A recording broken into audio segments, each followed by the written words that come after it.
Hey guys, I have a bit of a different video for you today.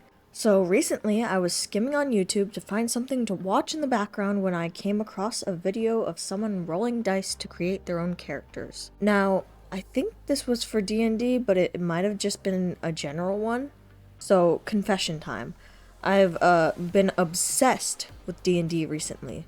Originally, my friend was the one who got me into the game, but now I just can't get enough of it. To the point where I am staring at dice and having to stop myself from buying them. I've gotten to the point where I want to learn about the lore outside of just the campaign I've been playing in. Which is hilarious to me because I have always been reluctant to try D&D because of the amount of rules being there. They just seemed unfun. However, when I give it a try, that was not the case at all. Long story short, I saw someone roll for their characters and draw them. So I went, I want to do that. So I did. So I hope you all enjoy this video. I'll be leaving the video I got the idea from in the description below. The first step was creating my sheet for how I was going to roll these things. I took inspiration from the original video, but I decided I wanted to go a little deeper and differently about things. I ended up with several different categories that I wanted to be decided by dice rolls. The first being their race, which I just chose a bunch of races that I thought might be fun to draw and slapped them onto the sheet. I chose 20 in total so that I would get a wide variety of them and be able to have more fun with this. The second would be their class. I chose the main 12 classes, but I'm sure there are some fun ones out there, or even homebrews that could have been done, but that wasn't how I wanted to go about this. Thirdly, I grabbed the alignments and slapped them down into a list of 10. Fourth, a coin flip for more natural colored skin or more unnatural colored skin. Please forgive me if these are not the correct terms. I attempted to research this but could not collect my thoughts well enough to explain it well enough to Google, so I didn't get an answer. I would then roll for the color within those categories. I then grabbed 6 shape languages for their bodies and also rolled for those. I would then flip a coin for a positive or negative personality. Those personalities I did, in fact, steal from Undertale. I also admittedly forgot to incorporate a lot of these into the designs, so I will try my best to add them to their backstories. Then I would roll for those categories. Next, I chose a bunch of aesthetic mood boards from Pinterest and just slapped them down. A bunch meaning like 20, and I would roll for those as well. I will admit, for some of these, I used the aesthetics purely for basing my colors off of. For their backgrounds, I just took the ones that Baldur's Gate 3 used and rolled for those. I would do a coin flip for long hair or short hair. Then I grabbed 5 different pronouns. I grabbed the pronouns, guys. I added on an other option for the ones that I may have missed or may not have been aware of. Finally, I used 3 categories for their ages, old, middle-aged, and young, and a 4th option for a reroll. Today, I will be creating 5 randomly rolled characters. Let's begin, shall we? And our second one is going to be a D20. Don't mind the Hot Wheels back there. I got a 1. I think that's human. Boring! You suck! Okay, this first one's gonna be a D12. Okay, we got an 11, which is... Okay, we're gonna have a D10 for the alignment. A 2. Since it's a human, I'm just gonna go for the natural skin tones because it wouldn't make sense to have a purple human, but to each their own, I guess. Okay, that one's a 15. And that one's a 6. Okay, this one's gonna be a D6 for the shape language of their body. A 4.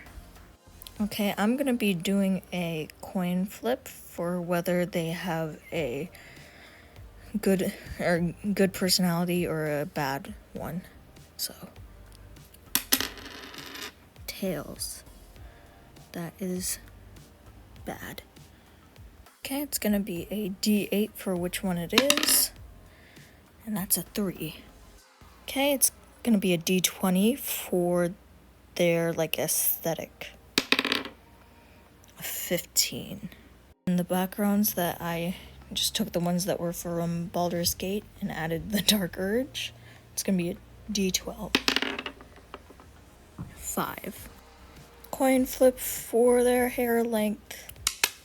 Shit. It's heads. D6 for their pronouns. 6, I think that's a no, that's other. That's other. Okay, a D4 for their age. 2. They're young. So, I rolled a human druid, lawful neutral.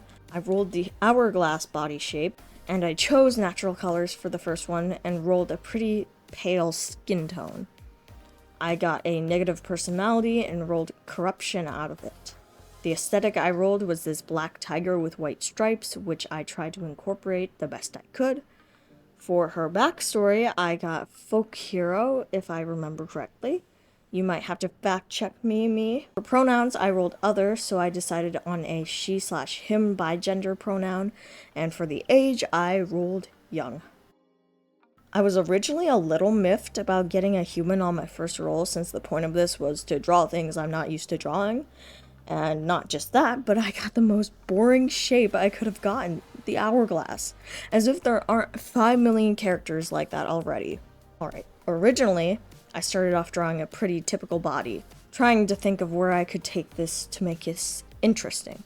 But I remembered fairly quickly that this character was rolled to be young. So I restarted, taking back the hourglass shape a little bit since it didn't match the vibe I was going for, yet keeping the same idea for it there. What I was thinking about was the fact that this kid was considered lawful neutral, yet he rolled corruption for his personality. So I began thinking, what if this kid got corrupted by something while she was out in the fray? Like, she was legitimately a kind kid beforehand, trying her best to keep the peace, and was even considered a folk hero at some point in her life. But then corruption began to creep in, and began to corrupt the child to the point where even his alignment began to shift. Yeah, that sounds good. Alright, meet Komu. At a young age, Komu was already intrigued by the natural world around him, intrigued by how much power laid untapped and hidden from the world. Komu spent most of the time she had studying nature by living amongst it, enjoying learning whatever it had to offer. One day, her family and herself found themselves passing through a quaint village with a sour tint in the air. The ground mistreated and blighted beneath the family's feet, though not to any unnatural cause. A looming, fumbling, and grotesque bundle of snarled and twisting vines was terrorizing the village. It had somehow become sentient, in a sense. The lower part of its body was withered and dead, likely the cause of the blight that ravaged the poor village below. Komu closed her eyes, taking a deep breath in and out. This is something that she had to deal with. After all, how could you allow such a creature to exist in agony? Part of the life cycle is returning to the earth, but it's hard to do so when it is blighted and bleak. Someone needed to stop this, so it would be him. After a rather grueling battle, Komu managed to put the suffering beast plant down, receiving the praise of the village and honoring him as a folk hero who saved their land. Assuring them it was okay, Komu stared at the earth below her. Her eyes were glazed over as she did so. Such a perilous blight. Such a beautiful concept of death. Because without death, one cannot have life. That is as simple as it is.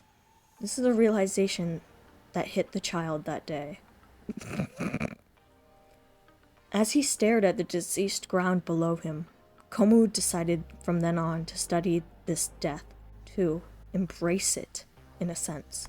Komu studied the disease for a few years as it began to dissipate and heal from the ground. However, within this time, she decided that studying death wasn't enough.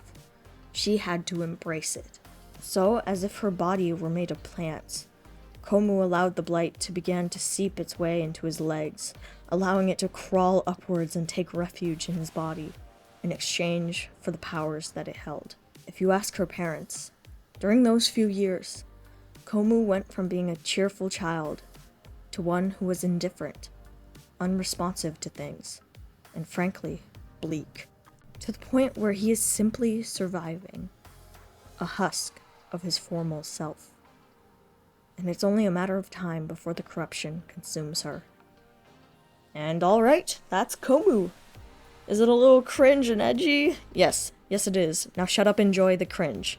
I will admit this first character was a bit hard to make because I do not draw young people often, so it took me a bit to consider what is or isn't possible for a child. Now, defeating a huge monster usually isn't possible for a child, but this is D&D, so shut up, your opinion is invalid. In the nicest way possible, I'm kidding. Okay, and this is going to be a D20 for the race of my second character. 18. Okay, this is going to be a D12 for the class for my second character. 12. D10 for the alignment. 5. Coin flip for, like, natural colors versus unnatural colors. Tails, so that's unnatural. Okay, here's the D20 for the first roll of this. 3. And then... where'd my D12 go? Come back. Or 10 go? Come back. 8. Okay, this is going to be a D6 for the second shape language for the second character. I already got a 4, so I'm going to roll that again. 1. Okay, this is a coin flip for the personality of the second character. That is heads. Okay, and for the positive one, I'm gonna have a D8.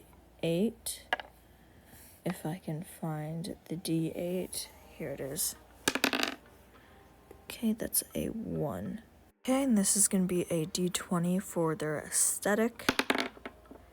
10.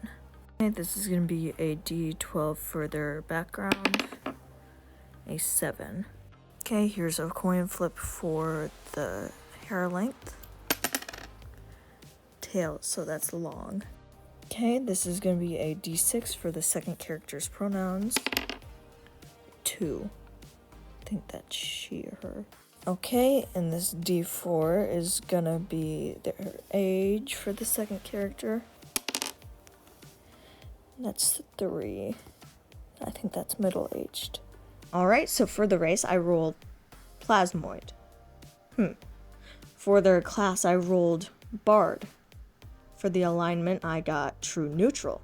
Flipped a coin for the skin colors and got other skin colors. And I rolled this yellow color. Interesting. For the shape language, I got a square, which is a little weird for a plasmoid, but they can take whatever shape they want, if I'm remembering what I read correctly, so... And if they can't, they can now. Homebrew. Ha! Suck it. Anyway, for their personality, I did a coin flip and got a positive personality, and I rolled Determination. Their aesthetic is based off a lot of oranges and honeycomb-looking things, so maybe I'll incorporate that. They got noble as their background and long hair on a coin flip. She got she, her pronouns and got middle-aged as her age. A noble plasmoid bard. Not what I expected, but I'll roll with it. Get it? Get it? Anyway, meet Mela. Mela is a plasmoid who is made of honey. How this came about is uncertain, though it is suspected that the plasmoid that split to create her was hiding in honey whilst splitting, causing the honey to absorb itself into Mela's body. The honey in question was a rare little puddle that kept itself replenishable. Woodland critters often came and drank from it. It never really bothered Mela. Mela kept herself hidden there as she matured, floating and combining herself with the honey as time passed by without her even realizing. In fact, by the age of 1, once she had met maturity, that's what a lot of things like on the D&D thing said, so if it's wrong, blame D&D. Once she had met maturity, she'd begun to notice that there was a young elf girl that would make her way to the puddle and stare at it in awe, as if she knew there was something mystical and unnatural about this puddle. No matter how much honey was taken from it, it would never run out. This intrigued the young elf. Mela was intrigued too. This creature, it seemed more intelligent than the others. It seemed curious, yet there was something more behind those eyes than just survival instincts. One day, as the elf was staring down at the puddle, her hand extended, as if to touch the honey in curiosity. Mela watched carefully, examining the hand as her mind pondered. She could do that too. Suddenly, the goop around her began to take form, though only being able to transform so far, so it didn't exactly resemble the girl's hand. The hand burst out of the puddle, causing the girl to shriek and run away. Mela was disappointed. Perhaps the creature was just fight or flight after all. She sighed before resuming her life of just existing. A few days later, the elf returned, anxious but still curious. This caught Mela's attention once more as the girl walked up and stood above the puddle. "I know you're there," she muttered. "Will you please show yourself? You do not have to hide." Mela, she was curious by this. She had never taken on a physical form before.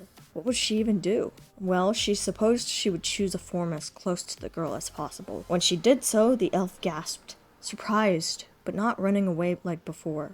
How interesting. The two began to chat before the elf had to go. However, this became an almost daily thing, to the point where the elf would bring an instrument to Mela and teach her how to play. They would play songs with each other every day, and eventually the elf gave Mela her name, since she didn't have one. She also told her her name too, Rai, before one day, Rai asked a question Mela hadn't been expecting. "Mela, would you like to come home and live with me?" Mela agreed, not knowing what she was getting herself into. But from that day forward, Mela promised herself that she would eventually create a song that changed Rai's life, the same way Rai changed hers. So, a little context for this one, I'm thinking that Rai is a noble elf, and she low-key adopts Mela, which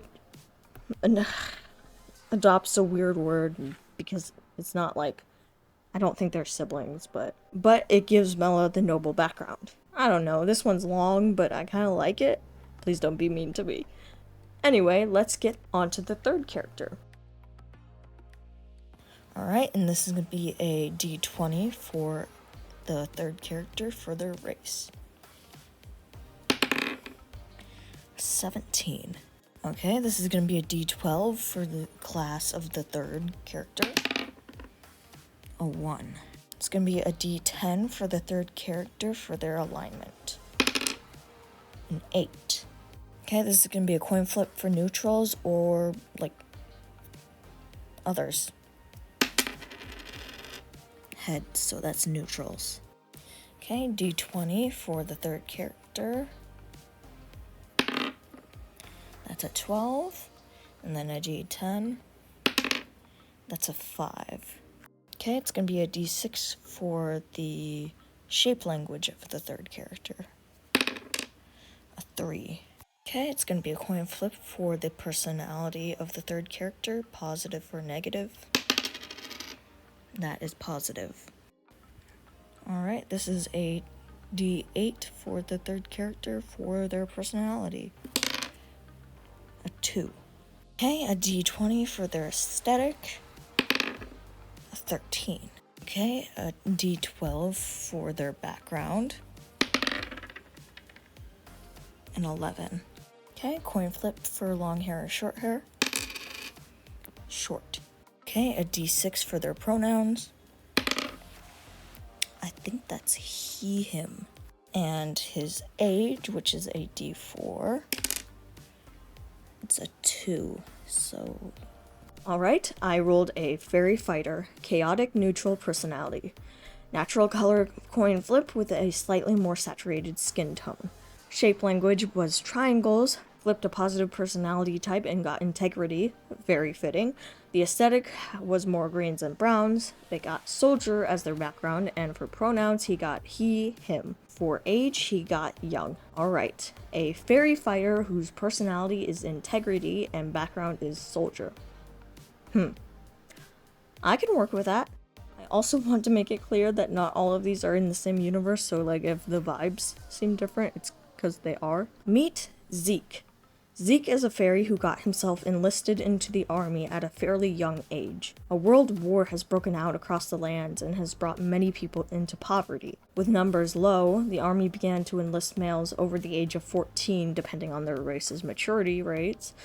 into the army to serve. He was trained relentlessly beforehand, for the country knew that the war was coming, and they knew they wouldn't have enough soldiers to keep up. So they enlisted young men and trained them until they were old enough to join the fight. Zeke had always been on the silly side, cheering his companions up in the barracks whenever he could, yet trying to stay out of trouble all the same. He didn't want to cause any trouble, but he also couldn't bear to see his comrades be so down in the dumps. Hard not to be when you know you're being used as cannon fodder. Zeke would always remember the first mission he was sent on. They were to distract the enemies while some important shipment was carried across the battlefield. He knew this was what was best for the mission, best for everyone to survive this bloody war, but he never could have been prepared for the rest of his squad being massacred in front of him by a grenade that was thrown their way. He wouldn't have made it either if he hadn't ducked behind his best friend, using him as a shield to ward off the worst of the damages. He still found himself extremely wounded and made his way back to camp. Zeke. He laughed it off when questioned by the nurse by this, but, well, the nurse knew better than this, and he watched the young fairy begin to retch up everything in his stomach, for it was just stomach acid. His tongue and his throat burned from it, but he couldn't stop it. He couldn't stop it. He couldn't stop them. That was the worst night of his life, and he promised himself that they would end this war so no other child had to go through what he did. A memory that will always stay with him was the day the war was finally won. There was so much disbelief in him as he saw the signals that showed the war was won. He felt himself collapse, his body finally giving up fighting as he went limp. Realizing that it might just be over, Zeke was no more than 17 when the war was won. Only 2 years of this. Others had suffered much more than he had. It hurt him to think of how many people were lost and how much blood was spilled over a war. He promised himself that day he would never let others go through what he had gone through. Never again. So he set out to heal what had been broken within this war. Another edgy and dramatic one. I know, but you gave me soldier, integrity, fighter. I'm gonna go dramatic, okay? Okay. Anyway, on to the fourth one.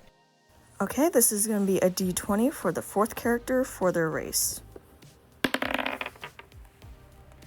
15. Okay, this is going to be a D12 for the fourth character for their class. A 7. This is going to be a D10 for their alignment. 6. Coin flip for the skin tones being natural or colorful. Tails, so colorful.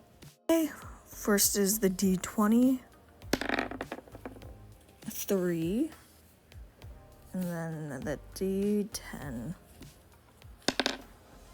4. Okay, this is gonna be a D6 for their shape language, a 2. Okay, a coin flip for positive or negative personality. Tails is negative.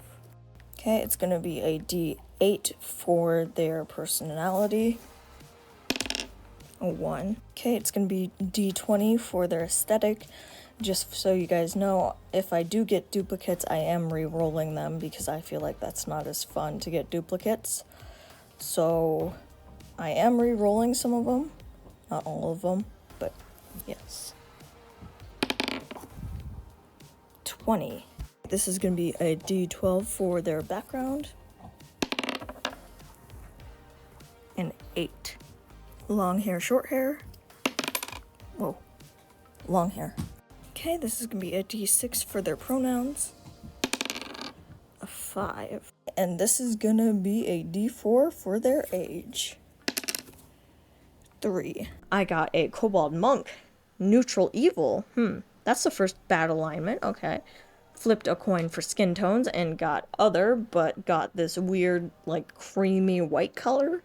I'm not sure how to explain it, but I think it's an interesting color. Shape language was rectangles, which was fairly easy. Flipped a negative personality for cowardice. Aesthetics was pink and a little bit of browns involved.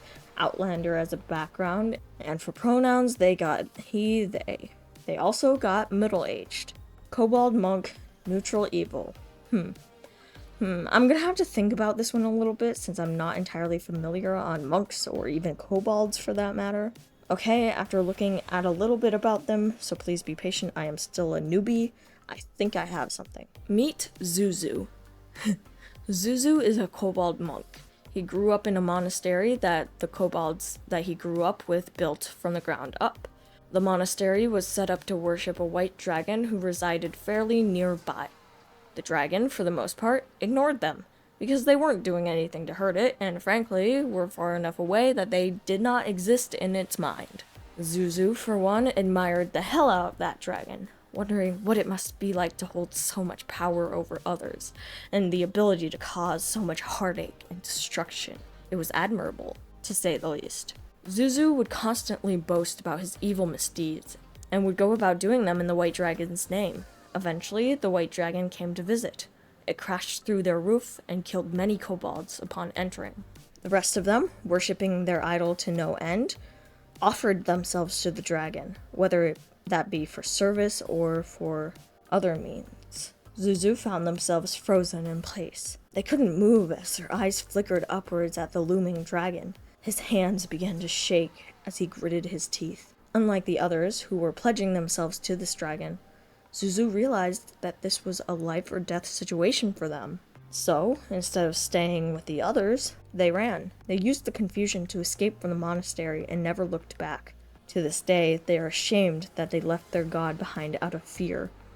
So, Zuzu has pledged himself to causing death and destruction everywhere he goes, in a futile attempt to regain his god's approval. A god who never has or will know they exist. Well, I think I could have done better with this one, but you know what? I tried and I don't hate it, so Okay, this is gonna be a D20 for the 5th character for their race. 6. Okay, this is gonna be a D12 for the class of the 5th character. Come on, baby. 2. Alright, a D10 for their alignment. 1. Okay, I'm gonna do a coin flip for colorfuls versus naturals. Tails is colorful. Okay, first one's gonna be a D20. 13. Perfect. And a D10. 5. Okay, it's gonna be a D6 for the shape language of the 5th character. A 5. I haven't gotten that one yet. Okay, it's gonna be a coin flip for positive or negative personalities. That's tails. Okay, this is gonna be a D8 on their personality. A 6. Okay, this is gonna be a D20 for their aesthetic. 10. 12 for their background. A 1. Okay, a coin flip for long or short hair. Short. And a D6 for their pronouns. 4. And a D4 for their age. It's a 4. Once I got a 4, I get to roll again. 1. Ooh, yes. Alright, let's get on to the 5th and final character. Just want to say now, make sure to like and subscribe if you are enjoying this video, because it helps more of my videos to keep coming out. So do that. Alrighty, let's go. Okay, a drow elf wizard. Lawful good alignment, flipped a coin for skin tones, got other, rolled this purpley color, which is kind of funny considering this is a drow and so it matches pretty well. Shape language was pear, flipped a negative personality for disgrace. Poor thing didn't deserve this. Aesthetics was this blue and gold and space-esque board, so that was pretty. Pronouns were she, they, and age was old. Huh, a drow wizard, huh? Not that that isn't interesting, but it might take me a bit to think of something because old age isn't something I have messed around with too much yet. Alright, meet Shayla, a drow wizard. Shayla has been around for a while now, studying the craft of the weave and attempting to understand it more and more for each passing year. However, Shayla has always found trouble whilst trying to harvest the power of the weave, almost as if it was avoiding her for whatever reason. For a majority of her life, her parents sent her to a magic academy in attempts to give her powers a boost. Her grades were phenomenal as she flew through her classes that required studying and taking tests. But when it came to casting magic, she still seemed to struggle, as if there was a loss of balance in her soul. She couldn't understand. Why couldn't she connect to the weave as the others could? After failing all of her magic-based classes, her parents, who took the study of magic fairly seriously, cast her out. They refused her return until she learned to master the weave and have powerful spells. It has been centuries since they cast her out. She has devoted her entire life to the weave, desperate to get her parents' blessings back. Finally, one day, she gets an answer from the weave, a slight pulsating message, telling her to travel to the Fey Realm to finally gain her answer. So, Shayla set off to just do that. Desperate to regain her parents' approval of her, even if their approval would come from the afterlife.